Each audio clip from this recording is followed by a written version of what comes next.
Hey everyone, this is Pete, and welcome back to Atari A to Z Flashback, a series of explorations of the 150 games that make up Atari Flashback Classics for Nintendo Switch. Today's game is Submarine Commander, which was a 1982 release for the Atari 2600. It was developed by Atari but released exclusively under the Sears Telegames label alongside Stellar Track and Steeplechase, which we've previously seen in the last few weeks. It was loosely based on the Midway arcade game known as Seawolf 2, which you played with a periscope, and it's had fairly mixed reviews over the years for various reasons. Joystick magazine from 1982 noted that it was a very basic shooting gallery game, but more recent reviews that have looked at this more from a sort of historical perspective and compared to other things that were around at the time and which came afterwards, actually praised the elements of additional complexity that this game offered over some of its contemporaries, so it's quite an interesting one to take a look at. So, let's go play Submarine Commander. Okay, welcome back once again to Atari Flashback Classics, where today we're taking a look at Submarine Commander, the third of the three Sears Telegames exclusive games for the Atari 2600, or the Sears Video Arcade as it was known in Sears. Alright, let's have a look at the manual for this one then. Video Arcade, Submarine Commander, game instructions. And a Submarine Commander with a beard. They've always got a beard in popular media, haven't they? Submarine Commanders always seem to have a beard. Anyway, I've got a beard, so I am qualified to play this game. Alright, just imagine that you are the captain of a ship, and it's your job to protect your country. Your modern submarine is equipped with many new features to help you. The control panel includes a radar scope, a sonar depth charge detector, status indicators, a fuel readout, an engine temperature gauge, and of course, torpedoes. Since you're the commander, you are at the helm. Not sure that's how it works. It's up to you to guide the submarine. You'll use your periscope to scan the ocean and detect enemy vessels. When you spot the enemy, launch a torpedo. Destroy their ships before they destroy your submarine. Beyond the lookout for dangerous depth charge attacks. A depth charge hit could mean serious damage to your submarine. Your submarine is equipped with limited supplies, especially fuel. Keep a constant watch on your fuel and energy levels. Every maneuver costs you fuel. When the fuel runs out, your mission is over. We know you can handle the job, so good luck, Commander. Alright, the object of the game is to sink as many ships as possible. As you sink ships, you score points. Some of the ships can drop depth charges, which might damage your submarine. Depth charges are indicated on the depth charge detector gauge, which is not indicated on that diagram on the right. Okay. The gauge alerts you to the closeness and the seriousness of a depth charge. Because your sub is equipped with sonar detection, you can identify the location of enemy ships before they are sighted through the periscope. This allows you to shoot a torpedo before the enemy drops a depth charge. Your sub also carries 3,000 units of fuel and 2 torpedo launchers. The fuel level is proportional to the engine temperature. Watch the engine temperature gauge at the top centre of the screen as shown in figure 1. The more manoeuvres you make, the hotter the engine gets. Every torpedo launch uses 3 units of fuel, but every depth charge hit costs 300 to 377 units of fuel. Some fuel is also used just to run the submarine's engine. When all the fuel runs out, the temperature gauge turns black, and the game is over. Okay, this is all fairly. The depth charge indicator is on the on that blue panel at the bottom, according to that diagram. The depth charge detector is an arrow which appears at the lower right corner of the screen. It points to where a depth charge is located in the water. If the arrow is white, it is not dangerously close and you can move your sub in the opposite direction to avoid a hit. If the arrow is red, look out, so you're about to be hit unless you quickly move away in the opposite direction. Okay, simple enough. Press down the game select switch to choose a Submarine Commander game variation. See the game matrix. 8 game variations. Games 1 and 2 are the easiest. In these 2 variations, the enemy ships do not shoot depth charges. All you have to do is shoot torpedoes to sink the enemy ships before you run out of fuel. Okay. In games 3 and 4, only the destroyers attack with depth charges. That's the big blue ones you can see down at the bottom of the page there. In games 5 and 6, you'll have to avoid the depth charges of both destroyers and PT boats. Games 7 and 8 are the toughest. You'll be dodging depth charges from destroyers, PT boats, and tankers. Okay.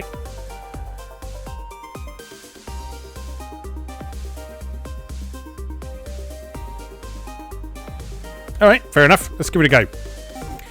Alright, one player, no depth charges. Let's begin with this one then. So game reset, and off we go.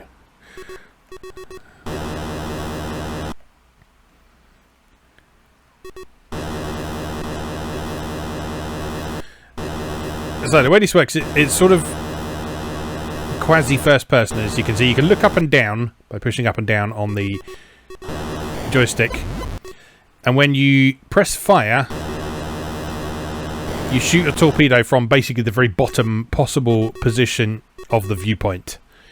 So if I press fire there, you see it fires from there regardless of where you're looking. So if you're looking right up here towards the horizon, it still comes from the very bottom of the ocean. So if you want to hit something that's on the horizon, you have to fire a lot earlier than for something that is closer.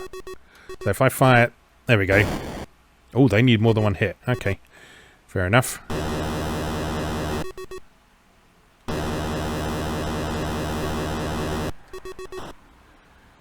Tricky to hit.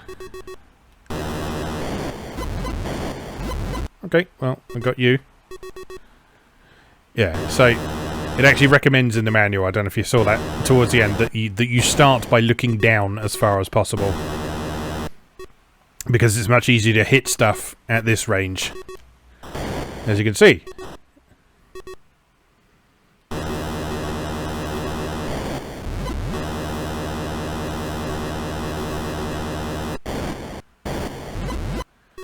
So it's kind of a trade-off. Like the big ones are easy to hit, but you need to hit them more than once to take them down, whereas the PT boats are really fast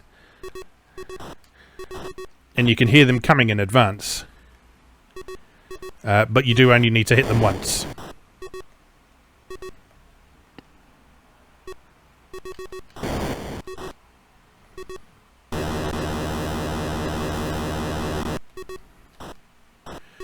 Oh, terrible shooting. Absolutely atrocious torpedo work here. There we go, that's more like it. So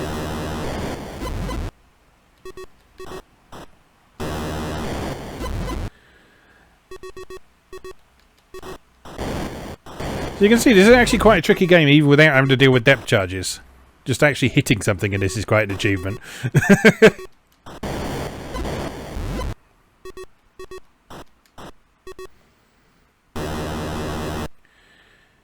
And you'll see that in most cases the enemies move faster than you can turn, so if one sails past where your torpedoes are, then you won't be able to catch up with them. So there's no point trying to chase them. If you miss them first time around, then there's no point trying to chase them down, because you won't get them. You'll notice the green marks at the bottom of the screen show you where your torpedo tubes are, so you can use that to sort of plan where you're going to be firing from next, because you've got two torpedo tubes. One fires from the left and the other one fires from the right, so you need to use that information to plan accordingly when you're trying to fire and hit something.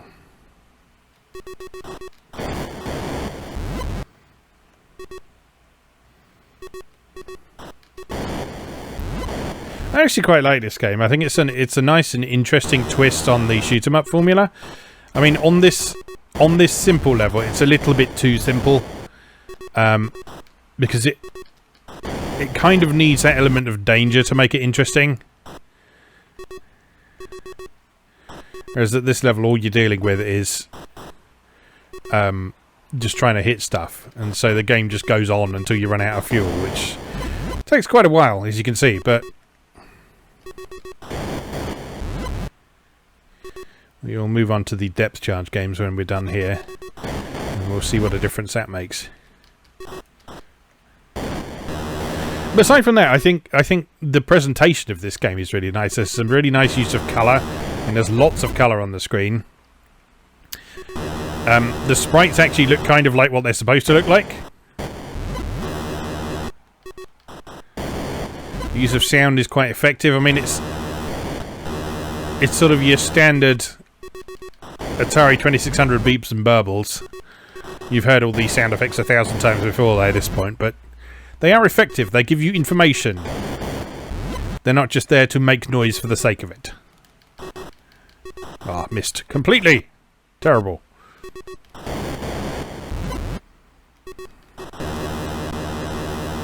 What a shot. Lovely.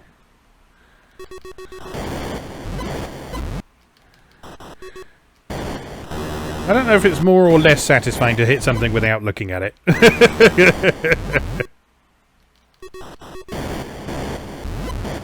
Because it's fun, yes, but it's not skill. That would be luck, my friend. That would be luck.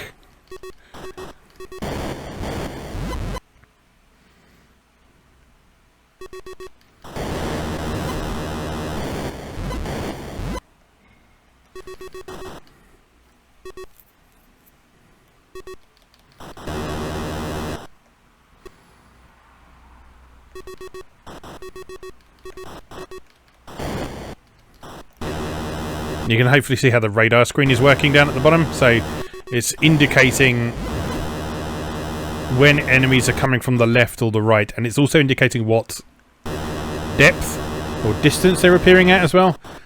So stuff that's down at the bottom of the radar is not behind you. It means it's at the lower level. It means that it's closer to you. So when there's a red mark on the radar and it's at the top of the thing, you know it's going to be on the horizon. And there's a red mark on the radar down at the bottom, you know it's going to be down here.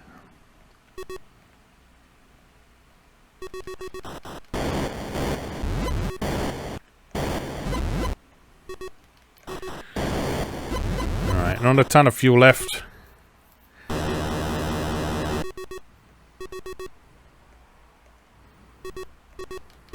We won't play every game mode because they're all very similar. What we'll do after this one is we will switch to the most difficult game mode and compare and contrast how different that is from this basic super easy version that we're playing here, and see how our scores compare.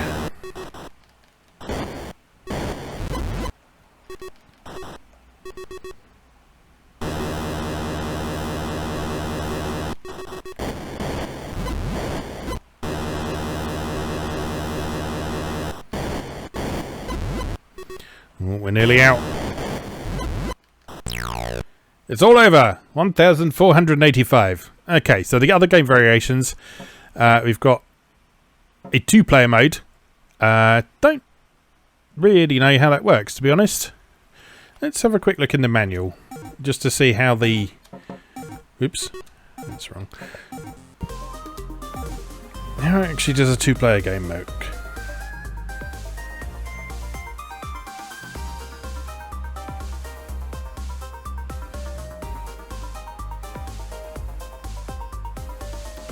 In two-player games, each player tries to beat the opponent's score. Okay, do you play together?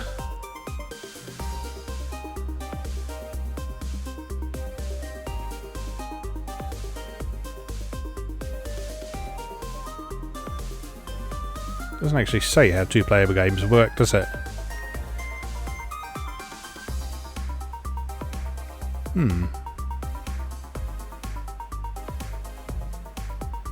Yeah, there's actually no information on how the two-player game works. Unless I'm just not seeing it. No, it just says about the controller, the difficulty switches. Oh well, anyway, there is a two-player mode, which we're not looking at today. Console power. Alright. So we'll go up to difficulty 7, or game mode 7, which has depth charges from all of the different types of boats. So let's hit game reset, and off we go.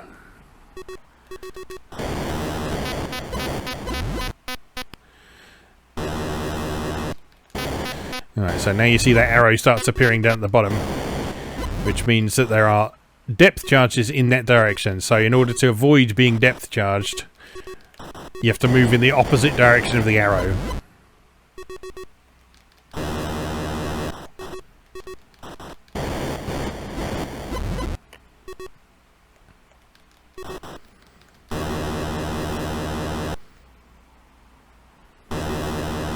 After that initial flurry, they seem to have all stopped shooting at us.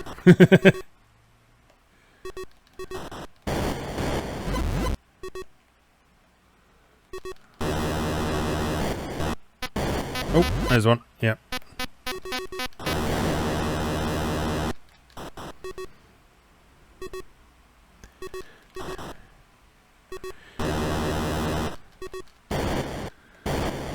This is still not very difficult.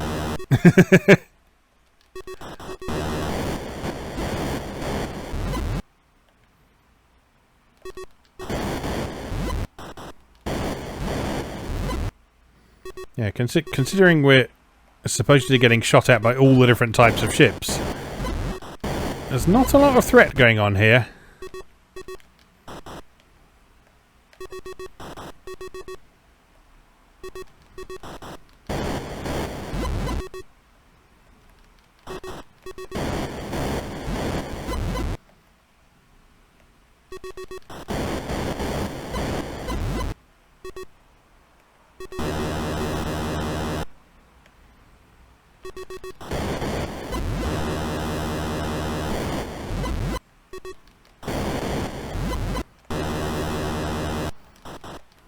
Are you just not going to shoot at me anymore? Is it because I said rude things about your depth charge skills?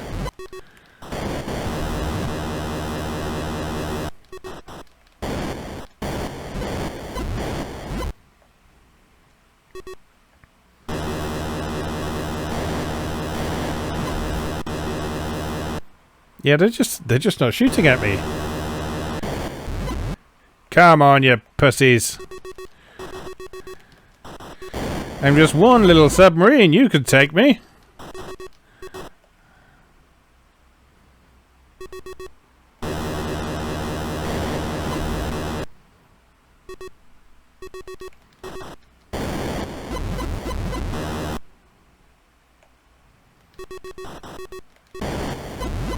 Yeah, once you get the hang of using that radar effectively, then you can really anticipate the ones that are coming on the horizon, and those are worth much more points.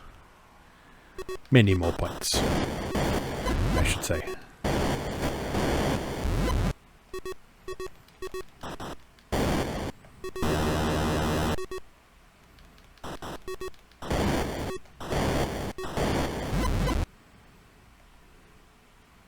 Yeah, they've just completely stopped depth charging, haven't they? I'm not sure this is working as intended.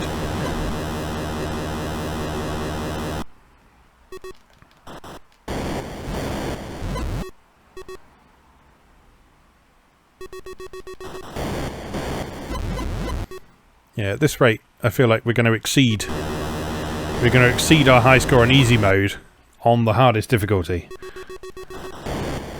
because the hardest difficulty doesn't work properly. Oh dear me. What did I get? It was about 1470, wasn't it, or something like that? We are well on the way already.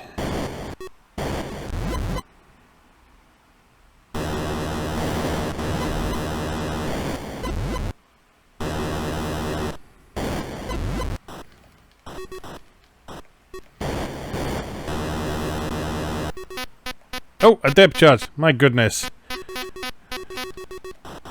My goodness, how terrifying. I must quickly move in the opposite direction so as not to be in any danger whatsoever.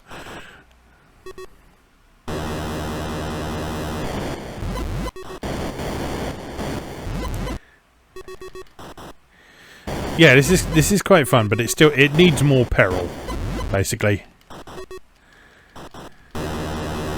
As it stands, it's basically just a time attack shooter.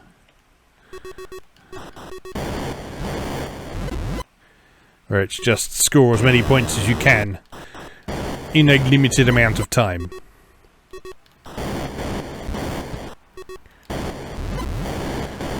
If those depth charges were happening a bit more often, they would be a meaningful threat though, because 300 units of fuel for a hit is quite significant. But they're just not happening. I don't know why.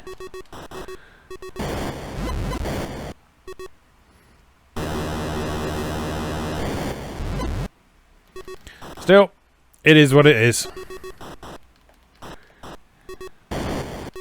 Oh, there's one. And already evaded.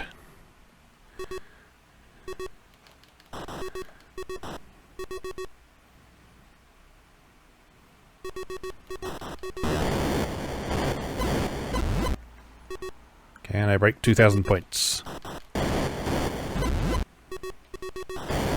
There's a question for the ages. Or for right now, I guess.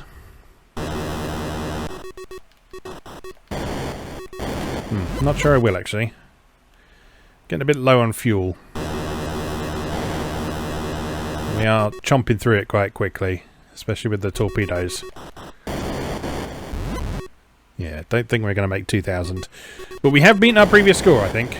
I'm pretty sure we've beaten our previous score. It's all over! 1855.